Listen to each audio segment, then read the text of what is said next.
BA part second भूगोल की online क्लासों में आप सभी का स्वागत एवं अभिनंदन।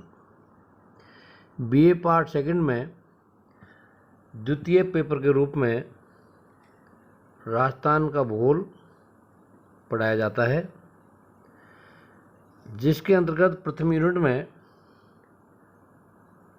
मृदा संसाधन के अंतर्गत हम मृदा के प्रकार,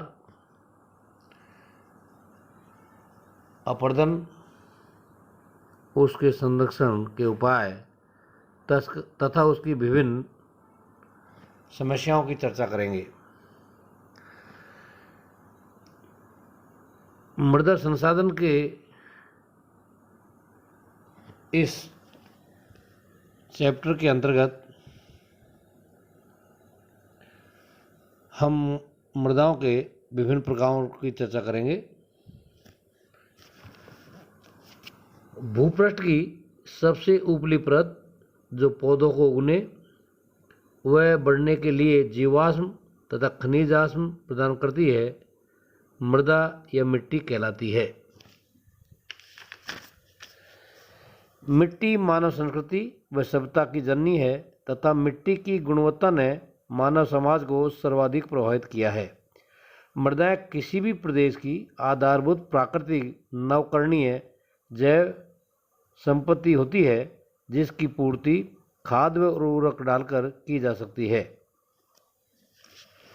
मिट्टी की रचना विशिष्ट प्राकृतिक दशा में होती है और इस जटिल प्रक्रिया में प्राकृतिक पर्यावरण का प्रत्येक तत्व, चट्टान, तापमान, जीव क्रियाएं, वनस्पति, वायु, जल आदि अपना योगदान प्रदान करते हैं।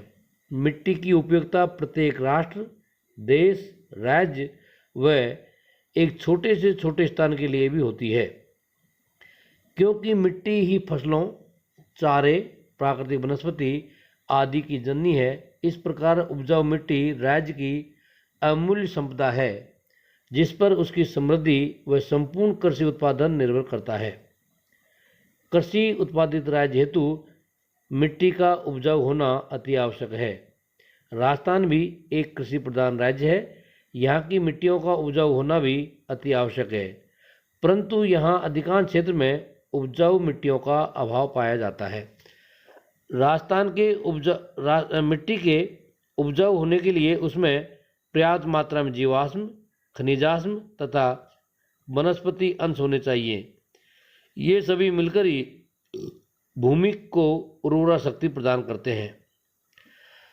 राजस्थान का पश्चिमी भाग, जिसमें राज्य का लगभग 61 अर्थात 61% भूभाग आता है, रेतीला मरुस्थल है। राज्य के 11 बड़े जिले इसके अंतर्गत आते हैं। इन जिलों में बालू मिट्टी का इतना फैलाव है कि इन जिलों में बहने वाली नदियों का पानी इनको पार नहीं कर पाता है और बलुई मिट्टी में ही विलीन हो जाता है।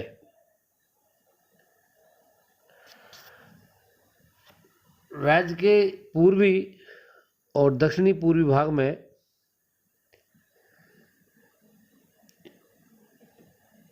बनावट विषम प्रकार के होने के कारण यहाँ विभिन्न प्रकार की मिट्टियाँ पाई जाती है।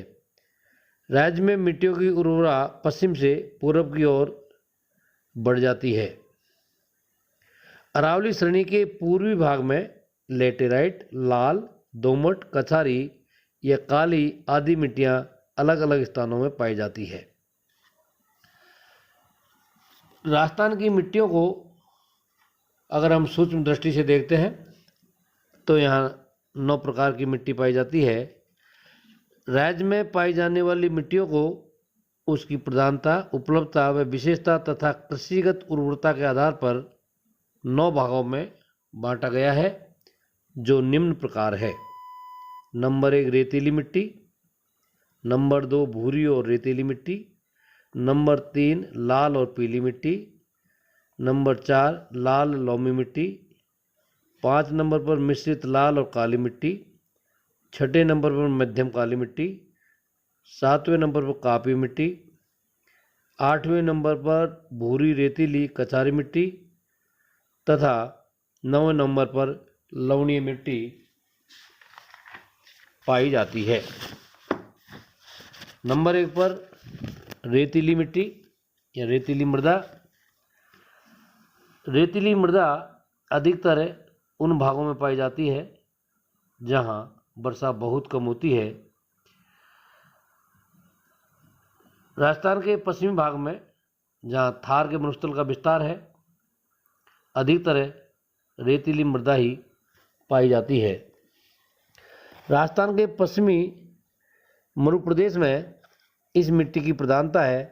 इस संपूर्ण क्षेत्र में वायु द्वारा निक्षेपित रेतीली मृदा फैली हुई है तथा यहाँ की जलवायु ने इस मृदा की विशेषताओं को निर्धारित किया है।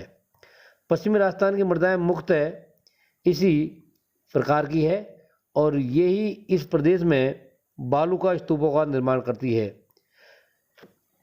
ऐसे क्षेत्र में अर्थात पश्चिमी भाग में बाजरा, मोठ, मूंग आदि खरीफ फसल होती है तथा सिंचित भागों में गेहूं, कपास, चना की खेती होती है। रेत के ऊंचे नीचे टीलों के मध्य निचले गर्तों में जहाँ खडिन पाए जाते हैं, बारीक कणों वाली उपजाऊ मिट्टी का जमाव पाया जाता है। रेतीली मृदा को पुनः 4 उपवर्गों में विभाजित किया गया है। ए रेतीली बालू मिट्टी, बी लाल रेतीली मिट्टी, सी पीली भूरी रेतीली मिट्टी और डी खारी मिट्टी। दूसरे प्रकार की मिट्टी है भूरी और रेतीली मिट्टी। अरावली के पश्चिमी भाग में यह मिट्टी लगभग 36,000 वर्ग किलोमीटर क्षेत्र में फैली हुई है। राजस्थान के जिन पश्चिमी जिलों में इस मिट्टी का विस्तार पाया जाता है वह बाड़मेर, जालोर, जोधपुर, सिरोही, पाली, नागौर, सीकर और झुंझुनू जिले हैं। बनावट की दृष्टि से यह मिट्टी मध्यम से थोड़ी भारी है। मिट्टी में फास्फेट के तत्व अच्छे मिलते हैं और कुछ स्थानों पर इसका प्रतिशत बहुत अधिक मिलता है। मिट्टी की उर्वरा नाइट्रेट की उपस्थिति के कारण बढ़ जाती है। इस मिट्टी का विषम वितरण दक्षिण के पहाड़ी क्षेत्रों में दिखाई देता है, जबकि उस उत्तर की तरफ कुछ सम और भारी मिट्टी पाई जाती है। पाली जिले के सुमेरपुर स्थान पर इस मिट्टी में विषमताएं अधिक देखी गई है। यह कांपीय और चूनेदार है तथा इसमें कंकरों का मिश्रण पाया जाता है। नंबर 3 लाल व पीली मिट्टी। कार्बोनेट व ह्यूमस की कमी वाले लाल व पीली मिट्टी का वितरण राजस्थान में सवाई माधोपुर, भीलवाड़ा, अजमेर और सिरोही जिलों में मिलता है। इस मिट्टी का लाल व पीला रंग लौह ऑक्साइड के जल योजन की उच्च मात्रा के कारण है। इस भाग में चीका व दोमट दोनों प्रकार की मिट्टियां पाई जाती है। इसमें कैल्शियम कार्बोनेट नहीं पाया जाता है, नमक भी कम होता है। नाइट्रोजन और जैविक कार्बन यौगिकों की मात्रा भी बहुत कम पाई जाती है। जलवायु और स्थानीय दशाओं का प्रभाव भी इस मिट्टी पर अधिक पड़ा है। यह ग्रेनाइट, शिस्ट और नीस इत्यादि चट्टानों के टूटने से निर्मित हुई है। मिट्टी का सतही रंग हल्के पीले से भूरा पीला, भूरा और गहरा भूरा दिखाई देता है। मिट्टी के इस क्षेत्र में कुछ अन्य मिट्टी के उपवर्ग भी पाए जाते हैं, अर्थात ये मिट्टी के छोटे छोटे 3 उपवर्ग हमें यहाँ पर पाए जाते हैं। ए दोमट रेतीली मिट्टी, बी छिछली अथवा सतही मिट्टी, सी गहरी, मध्यम व काली मिट्टी। चौथे नंबर पर है लाल लोमी मिट्टी। इस मिट्टी का रंग लाल होता है। लाल रंग का होना इसमें लौह कण के कारण है। ऐसी मिट्टी में पानी अधिक समय तक रहता है, इसलिए वर्षा के बाद एक लंबे समय तक मिट्टी में नमी बनी रहती है। इस मिट्टी में लौह ऑक्साइड के लवण प्रमुखतः पाए जाते हैं, परंतु इसमें नाइट्रोजन, फास्फोरस और कैल्शियम लवणों की कमी होती है। ऐसी मिट्टी में रासायनिक खाद देने और सिंचाई करने से चावल, कपास, मक्का, चना, गेहूँ, गन्ना आदि पैदा किए जा सकते हैं। इसकी बनावट में स्थानीय विषमताएं पाई जाती है। इसमें कंकड़ बिल्कुल नहीं पाए जाते हैं। यह मिट्टी दक्षिणी राजस्थान के डूंगरपुर, बांसवाड़ा, उदयपुर व चित्तौड़गढ़ के कुछ भागों में पाई जाती है। पांचवें प्रकार की मिट्टी है मिश्रित लाल और काली मिट्टी। लाल मिट्टी मालवा पठार की काली मिट्टी का ही विस्तार है। यह आमतौर पर हल्के गठन वाली है और चूने के संग्रहण से रहित होती है। यह बलुई मटियार अथवा बलुई दोमट के रूप में मिलती है। इसमें साधारणतया फास्फेट, नाइट्रोजन, कैल्शियम और कार्बनिक पदार्थों की कमी होती है। विभिन्न स्थानों पर इसकी उर्वरा शक्ति तथा गहराई में विषमता पाई जाती है। काली मटियारी मिट्टियों की किस्म अच्छी नहीं होती है। सामान्यतः यह उपजाऊ मिट्टी है जिसमें कपास, मक्का इत्यादि फसलें प्राप्त की जाती है। यह मिट्टी भीलवाड़ा व उदयपुर के पूर्वी भागों में एवं चित्तौड़गढ़, डूंगरपुर व बांसवाड़ा आदि जिलों में मिलती है। छठे प्रकार की मिट्टी जो राजस्थान में पाई जाती है मध्यम काली मिट्टी है। इस मिट्टी का रंग गहरा भूरे रंग से लेकर मटियारी प्रकार का होता है। सामान्यतः इस मिट्टी में फास्फेट, नाइट्रोजन और जैविक पदार्थों की कमी मिलती है, लेकिन कैल्शियम और पोटाश की मात्रा इसमें पर्याप्त है। यह मिट्टी कृषि प्रबंधन पद्धतियों के अनुरूप व्यवहार करती है और व्यापारिक फसलों की अच्छी उपज के लिए उपयुक्त है। यह मिट्टी प्रमुखतः राजस्थान के दक्षिणी पूर्वी भागों जैसे झालावाड़, बूंदी, बारा, कोटा आदि जिलों में पाई जाती है। नंबर 7 पर है कापीय मिट्टी। ऐसी मिट्टी की रचना नदी नालों के किनारे तथा उनके प्रवाह क्षेत्र में होती है। इस मिट्टी में चूना, फास्फोरिक अम्ल और ह्यूमस की कमी पाई जाती है। यह गठन में मटियार से रेतीला दोमट तक होती है। यह मिट्टी बहुत उपजाऊ होती है। इसमें नमी बहुत समय तक मौजूद रहती है। ऐसी मिट्टी में नाइट्रोजन व कार्बनिक लवण पर्याप्त मात्रा में होते हैं। इस मिट्टी का रंग कहीं लाल व कहीं पीला होता है। इसके पेटे में कहीं कहीं लवणीय और क्षारीय मिट्टी के छोटे छोटे भूभाग पाए जाते हैं जहाँ का जल स्तर ऊंचा होता है। कुछ भागों में इसमें कंकड़ भी पाए जाते हैं। सामान्यतः यह मिट्टी अच्छी उत्पादकता हेतु प्रसिद्ध है। ऐसी मिट्टी राज्य में अलवर, भरतपुर, धौलपुर, दौसा, जयपुर, टोंक, कोटा व सवाई माधोपुर जिलों में मिलती है।